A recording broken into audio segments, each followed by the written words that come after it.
Evening, folks, and welcome to Nice and Revie. Hello. Hello. This is my must nemesis. This is the Gollum, and I will explain that a bit later.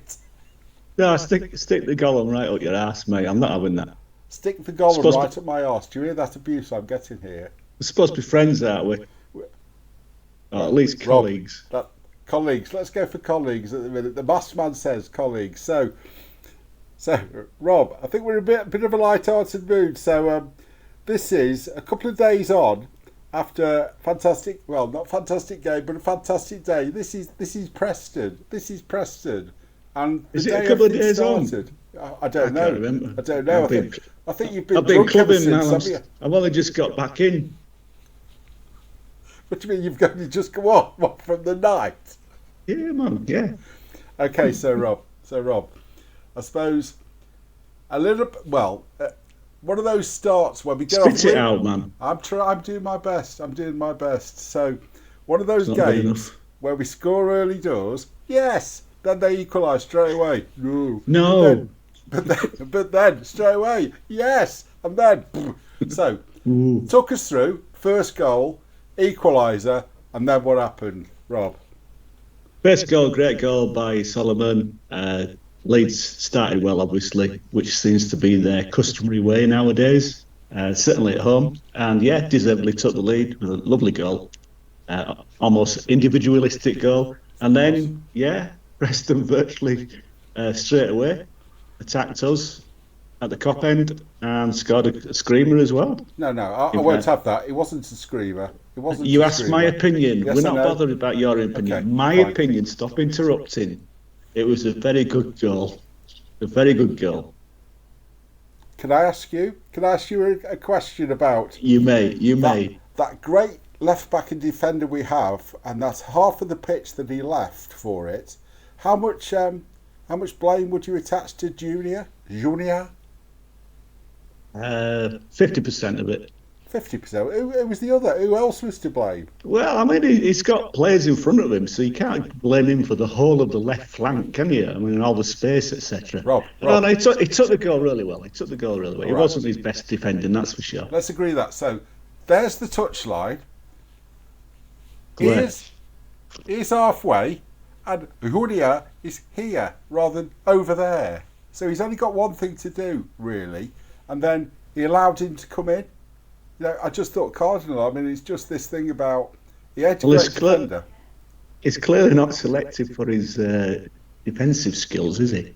It doesn't look like it. And neither, interestingly, coincidentally, is Jaden Bogle. But Bogle, for me, was man at match. And I think after he started a bit shaky, there was a lot of slacking off of him right at the start of the season, Jaden Bogle. But not from me. No, I didn't say it was, but I can't remember him having a bad game defensively from the last couple of months, 3-4 months. So I think he's been really sound. Sometimes he gets caught out, but you're going to get that.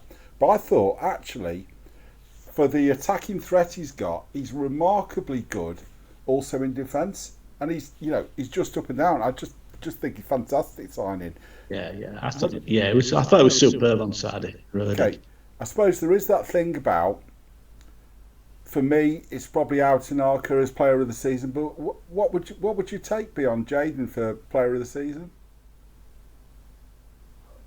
Tanaka for me is not my man of the season, player of the season. Do you not think? No, it's not. Well, he's been slack recently. He's not had a great run of games, has he? So I think James has been more significant. Dan. Well, not Leighton, mate, and also Blessing. Rest in peace, Leighton. And Bogle's pressing for it. And obviously, Aronson's streets ahead of the groundsman of the year. I think what he does, he just keep him awake in the back rows until old Brendan. He just likes eating grass, doesn't he? Yes, and he always looks so disappointed. Come on, what did you expect was going to happen? Anyway, Mr. Alisban, we won't talk about him. So, 1-1. How did the mood feel like for you? I know you're not going to tell me about the mood of the stadium, but how was your mood at the point of time they equalised? given it was a great goal, and it was a great goal, how did you feel? Well, I honestly predicted 3-1, so I was and I don't know why I was expecting 3-1. Which way? To Leeds, of course. I knew we'd win. I just had a great feeling about it all. Be a tough game, I said last week it was going to be a tough game, and it proved to be a tough game. But I still thought we'd win 3-1. So when they equalised, I actually sort of lied to myself and thought we're going to have a hat full of goals here. It's going to be like 6-4, but the other way. Remember that game? Well, I do. And we'll talk a little bit about that in a sec. But I know, there we go. It could be 6-4, couldn't it? Oh. Spoke too soon. But yeah, cast your mind back. Did you go to that game? Can't remember. Was it 2010, was it? 11? 2010, I think it was. It was Grayson. It was Grayson, wasn't it, when they first come up? Yeah, and it was goalie then. It was goalie. Yeah. Well, it wasn't a Hupka. I think. Wasn't it? Who would it be then? It was 2010 because when they came up... Shane Higgs. Was it? LS Lowry, I forgot the names. That famous man. But it would have been him. Sketchy. It was sketchy. Anyway, he conceded 6 on the night. No, it was Schmeichel, was it? It was Schmeichel. We took on Schmeichel. I can't remember him conceding 6, but look it up, man! For God's sake. Yeah, it was definitely Kasper Schmeichel. It was definitely Schmeichel because they paid. He was their big signing, wasn't he, that year? Anyway, so just tell me how was that at the time, Rob? Raggy's theory, because it was 4-1 at one stage, wasn't it? And then Fat Boy. Well, we I think it was patently obvious. I might have got my dates wrong, but patently obvious. I think that Bates was not backing Grayson enough, and therefore we were always going to be up and down. And I mean, that was a calamity, that particular game. But I don't think it was the only one. I mean, Grayson was great. I like Grayson a lot. His style, his approach to games, etc. But clearly he made mistakes, and I think. This was compounded by Bates being a complete shithouse. I'm not sure that was as bad for, because I think he bought quite a few players, but don't disagree with you at all. But I think it was that few months when David Sommer was doing really well, because I remember he'd scored the goals against, was it Millwall, and then he was doing really well. I'm sure he scored a couple in this game, and we thought I thought he's a fantastic player, and he soon faded. But I think actually there'd been quite a bit of investment. But I remember I was doing something at work at the time, and it goes, look, we were going along 20-8 or 20-9 or whatever. Fantastic. 10 minutes later, your world falls apart. Yeah, hope it's not again this year. But right, let's move forward. Let's forget that shit show. And it wasn't. Yeah, goodness, bollocks. Let's not talk about Fat Boy Parkin at all and what he did to us that night. I hate him. My name's Parkin. Knuckle scrape floor. Anyway, so I went to see. I got at Leeds End for a game. Yeah, fuck you, those supporters. I got a fucking ticket. Yeah. So, I don't even know what he sounds like. No, he sounds like that. Have you heard him on that Under the Cosmos? Anyway, let's not talk about him. But don't want to talk about him. Do not want to talk about him. Yeah. So, no offence, John. So 1-1, and I think it was bastard. It was either 7 or 8 minutes, something like that. So go on, Rob. Second goal. What, for Leeds? Yes. Keep up. Great play again. Great play by Solomon, and perfect cross, and just met extremely rightly. Extremely word. Right. By Bogle, yeah. Great goal. It was a great goal, despite the shit commentary at this moment in time. Shit commentary, you say that again. But then going through that, so he picks it up, moved back up again, definitely stadium was up, really roused them and all that stuff. And then what happened? Just what happened? Or what did it look like was happening? Because I don't know if they took the foot off the accelerator. Because I thought there's plenty of chances, but it was that man, the Bogle man. We missed a few, didn't we? That's for sure. We didn't. They did. The Royal we. Oh, Royal we. Pirro missed a couple at least. I think Nonto's miss was the worst. But anyway, well, the thing is, the temperature on the pitch, in the stadium, was extremely warm. No doubt about that. And I thought and we said this early on, me and my mates just agreed that, we think Leeds have definitely taken it relaxed. Not, they are conserving their energy, and they're just taking the game to Preston in their own casual style almost. Preston played well, battled well. They came here not just for a boring draw. They actually fielded a good team and played really well, I thought, overall. So I apologise for accusing them of being anti-football, because on Saturday they were all right, and it was a good game, I thought. But I thought we were in control.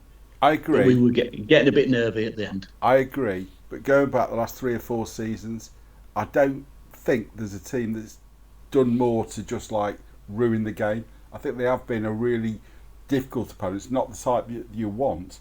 And I remember that guy that was playing striker from this time, the one that got Melier sent off, and I think he did get him. I mean, he fell for it, but he was just provoking that, and he's got a rep for that. But we're in this situation going really, really well, scoring loads, but let's spend a bit of time then. So we won the game 2-1.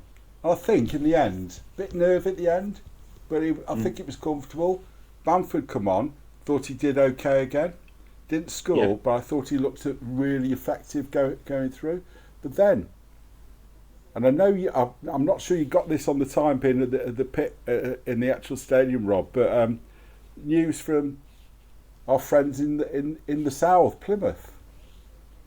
Plymouth Brethren, Plymouth Brethren. Funnily enough, unbelievably, I actually got a signal on my phone, so I managed to get a score flash a few times. But then it seemed to go blank. It was 1-0 to Sheffield United for ages. Yep. And then I checked, and funnily enough, Darlow just made a decent clearance, so the pressure was off Leeds for a moment. And there was an audible sort of buzz going round. And my mate Mark says to me, I think something's happened. And I said, what do you mean? I think that's just relief that we've just cleared the ball. And anyway, I looked at my phone and amazingly got a signal. And it wasn't 1-1, it was 2-1 to Plymouth. Just like, and I'm not joking, jumping up. I actually jumped up and showed everybody my phone, and everybody totally ignored me. You showed them the phone. Great. Yeah, I mean, come on. Cheers, mate. So, I'm a servant to the people. Yeah, I bet you are servant to the people, right? So, and going on, I mean, you didn't know at the time, did you? Because you weren't obviously getting the pictures, but we all saw it later on. Old Hamface, he sort of objected slightly, and I understand it was, and what they've said is on the social media, the actual words were, "You're going down, fat boy," because he objected to the celebrating in their own stadium. You naughty chaps! I believe there was fisticuffs, Rob. We did see a little bit of it, and then he got ushered away. And it's that thing about, I said last week, I really like him. Fuck off, you can forget that. But he was sporty, wasn't it? Was he? He'd absolutely lost it. And there is some very good. We have seen these AI, dolls you get, and Mr. Crybaby isn't doing too well on that. Just how good did it feel when we knew we were 5 points clear, Rob, of promotion? How good did that feel? And it sounds a little bit uncharitable, but it is pretty funny to see an opposing manager lose his shit like that. That idea. Because don't forget, he did call us Muppets. Well, it's probably called us worse. He's called us Muppets a few times, I bet, as well. So fuck you, you Muppet fucker. You Muppet Wilder. Fucker. Muppet fucker. I think he'd given up, hadn't he? And he was back again. Yeah. Oh, fuck you know.